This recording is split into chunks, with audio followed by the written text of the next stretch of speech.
SASDOவின் பிரதான செய்திகள். தலைப்புச் செய்திகள். லசந்த விக்ரமதுங்க கொலை வழக்கில் திடீர் திருப்பம். பஸ்லின் காலத்தில் நடந்த மோசடி, நீதிமன்றில் முன்னிலையான ரகசிய சாட்சியம். தண்ணீர் கட்டணம் செலுத்தாத மகிந்த, எடுக்கப்பட்ட அதிரடி முடிவு. தனித்தீவில் குடியேற உள்ள குரங்குகள், அரசாங்கத்தின் தீர்மானம். ஜெர்மனியில் கோர விபத்து, போராட்டக்காரர்கள் மீது பாய்ந்த கார். தொடர்பன விரிவான செய்திகள். லசந்த விக்ரமதுங்க கொலை வழக்குடன் தொடர்புடைய சந்தக நபர்களின் விடுதலை உத்தரவு தற்காலிகமாக நிறுத்தப்பட்டுள்ளதாக தகவல்கள் வெளியாகியுள்ளன. மூத்த ஊடகவியலாளர் லசந்த விக்ரமதுங்க கொலை வழக்கில் 3 சந்தக நபர்களை விடுவிக்க வழங்கப்பட்ட உத்தரவு தற்காலிகமாக நிறுத்தப்பட்டுள்ளதாக சட்டம் அதிபர் கல்கிசை நீதவான் நீதிமன்றத்திற்கு எழுத்து மூலம் அறிவித்துள்ளார்.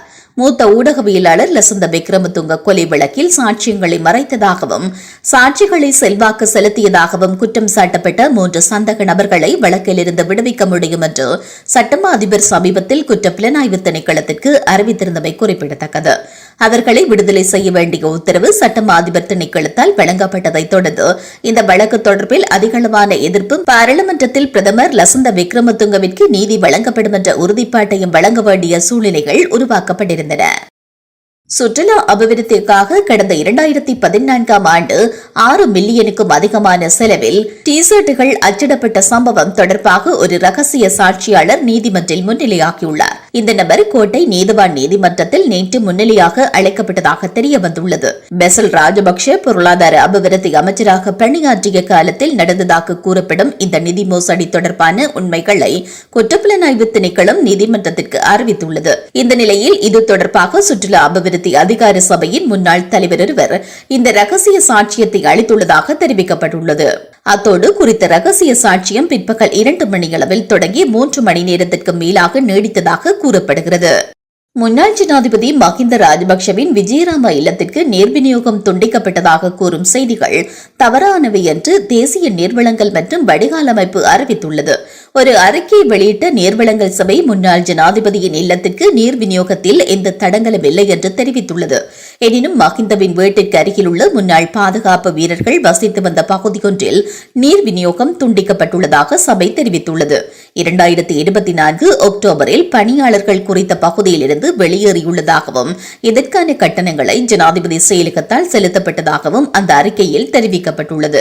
இந்த நிலையில் செலுத்தப்படாத நீர் கட்டணங்களில் சுமார் 4,29,000 நிலுவைத் தொகை உள்ளதாகவும் அதனை செலுத்துமாறு செயலகத்திற்கு பலமுறை கோரிக்கைகள் விடுக்கப்பட்டதாகவும் நீர்வளங்கள் வடிகால் அமைப்பு சபை தெரிவித்துள்ளது. இதேவேளை இதற்கு முன்னதாக முன்னாள் ஜனாதிபதி மஹிந்த ராஜபக்ஷவின் விஜயராம உத்தியோகபூர்வ இல்லத்தில் நீர் விநியோகம் துண்டிக்கப்பட்டதாக செய்திகள் வெளியாகியிருந்தமையும் குறிப்பிடத்தக்கது. இலங்கையில் குரங்குகளை பிடித்து ஒரு தனித்தீவில் விடுவிக்கும் திட்டம் ஆரம்பிக்கப்பட்டுள்ளதாக தகவல்கள் வெளியாகியுள்ளது. தற்போது குரங்குகளை பிடிக்கும் திட்டம் தொடங்கப்பட்டுள்ளதாக வேளாண்மை, கால்நடை நிலம் மற்றும் நீர்ப்பாசன அமைச்சர் KD லால்காந்தா தெரிவித்துள்ளார். கண்டியில் இடம்பெற்ற நிகழ்வொன்றில் கலந்து கொண்டு உரையாற்றும் போது அவர் இவ்வாறு கூறினார். இதன்போது பிடிபட்ட குரங்குகளை கொண்டு சென்று விடுவிப்பதற்கு ஒரு தீவு கண்டுபிடிக்கப்பட்டுள்ளதாக தெரிவித்த அவர் இந்த ஆராய்ச்சி திட்டம் ஏற்கனவே தொடங்கப்பட்டுள்ளதாகவும் இது முழுமையாக நாடாளுமன்ற உறுப்பினர் ஜெகத் மனுவரணவிடம் ஒப்படைக்கப்பட்டதாகவும் தெரிவித்துள்ளார். நாட்டில் கடந்த பல வருடங்களாக குரங்குகளால் விவசாய நடவடிக்கை பெருமளவில் பாதிக்கப்படுவதாக விவசாயிகள் கவலை வெளியிட்டுள்ளனர். அந்த வகையில் பயிர்ச்செய்கை பாதுகாப்பு நடவடிக்கையாகவே இந்த திட்டம் முன்னெடுக்கப்படுவதாகவும் அவர் கூறினார். உலகச் செய்திகள்.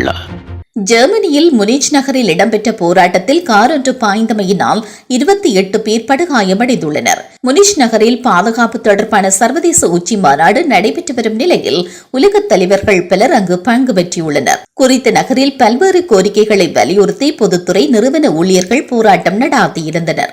இந்த நிலையில் போராட்ட களத்திற்குள் வேகமாக உட்புகுந்த கார் மோதியதில் 28 பேர் படுகாயமடைந்துள்ளனர். இதனை அடுத்து காரினை செலுத்திய 24 வயதுடைய இளைஞர் ஒருவர் ஜெர்மனி போலீசாரால் கைது செய்யப்பட்டுள்ளார். இதனைத் தொடர்ந்து சர்வதேச மாநாடு நடக்கும் இடத்தில் பாதுகாப்பு பலப்படுத்தப்பட்டுள்ளது. இதேவேளை கடந்த டிசம்பர் மாதம் 20ஆம் தேதி ஜெர்மனியில் மாக்டேபெக் நகரின் கிறிஸ்துமஸ் சந்தை கூட்டத்திற்குள் வேகமாக நுழைந்த காரில் மோதியதில் 5 உயிரிழந்ததோடு 200 பேர் வரை காயமடைந்திருந்தமையும் குறிப்பிடத்தக்கது. மீண்டும் தலைப்புச் செய்திகள். லசந்த விக்ரமதுங்க கொலை வழக்கில் திடீர் திருப்பம். பஸ்லின் காலத்தில் நடந்த மோசடி, நீதிமன்றில் முன்னிலையான ரகசிய சாட்சியம். தண்ணீர் கட்டணம் செலுத்தாத மகிந்த எடுக்கப்பட்ட அதிரடி முடிவு.